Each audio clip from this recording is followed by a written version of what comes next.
ఒక బజారు బట్టి 7 బజార్లు టిఫిన్ తీసుకొని మరదలు కూడా అసలు అబద్ధం లేదు. నీ బట్టలు తక్కువదా 3 బొబ్బటి 7 ఛార్జీలు లేకుండా ఏమిటో ఈ మాటలు అర్థం కావట్లేదు నాయన. ఏమిటి పాక కనపడదు చూడు, మిణుకు మిణుకుంటూ పాగా కనిపిస్తుంది. బడి పక్కనే ఉంటుంది చూడు, 2 ఉందండి.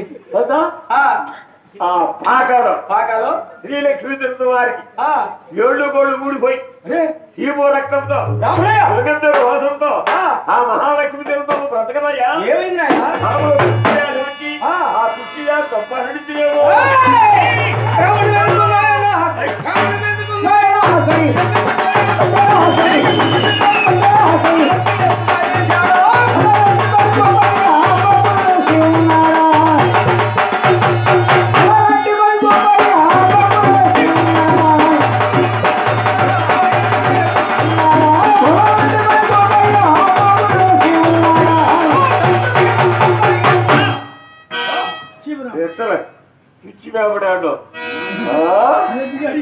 భార్య లక్ష్మీ దేవతం అపురూప సౌందర్యవతి. ఆమెకు వ్యాధి వస్తే అమ్మ చెప్పదు, ఏదో చెప్పదు, నా మరదలు చెప్పరు. పిచ్చి బ్రాహ్మణాలు ఉన్నాడే బెట్టలో బెట్టలో కాబట్టి వెలిగిరి కోరుతున్నాడు కాకాని గోపయ్య. అట్టి సమయంలో అడవిలో వచ్చినటువంటి కళ వచ్చింది. అడవిలో నాకు వచ్చినటువంటి కళ, ఈ బ్రాహ్మణుడు చెప్పిన మాటలు ఒకే విధంగా కనిపిస్తున్నాయి.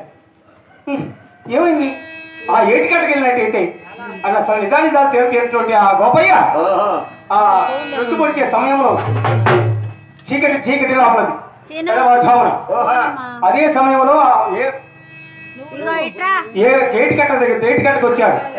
అట్టి సమయంలో లక్ష్మీ దేవత ఉంటాడు. ఎలా ఉన్నదయ్యా? సీము రక్తం ధారణ కాదు, 7 గోళ్ళు ఊడిపోయి ఉన్నటువంటి లక్ష్మీ దేవత ఒక పుట్టు మాదిరిగా పడుకున్నదట. 7 ఆకుల తాటాకుల పాట.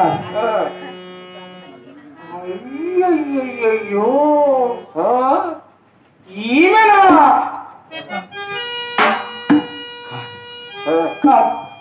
ఎవరు పాపం అనాది,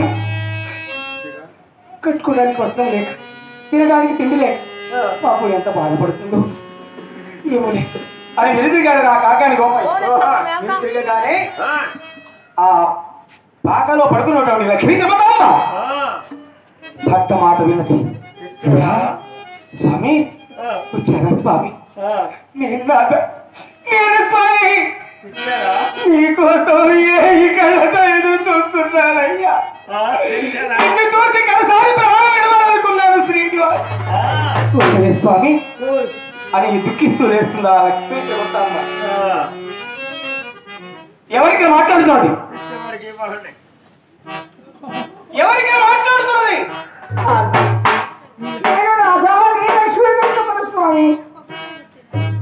నీవు లక్ష్మీ చెబుతావా? అదిగో అదిగో నీ నేత్రుడు అన్నం పోయే, నీవు తిరుమతనే. అయ్యో 7 గోళ్ళు పండుగైపోయినది. శివు రక్తం ధారణ కారుతున్నదా తిరుమతి? ఉదయం లేచి జోగి సంగము పట్టు బ్రాహ్మణులకు దానం చేసిన నీ హస్తముల మొండిముల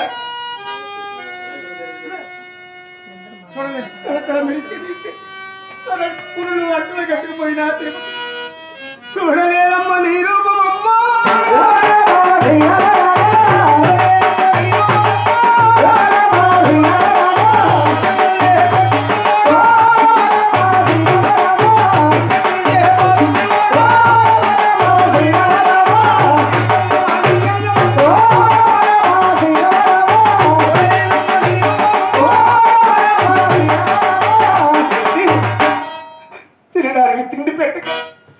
కట్టుకోవడానికి వస్తావు ఇక ఏంటి కట్ట నా అనాథలా పడేశారా తిరుపతి? నిన్ను తిరుపతి నా దుర్మార్గులు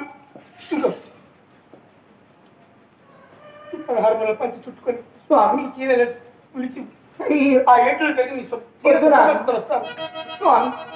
భర్తకు భార్య చేయాలి కానీ భార్యకు భర్త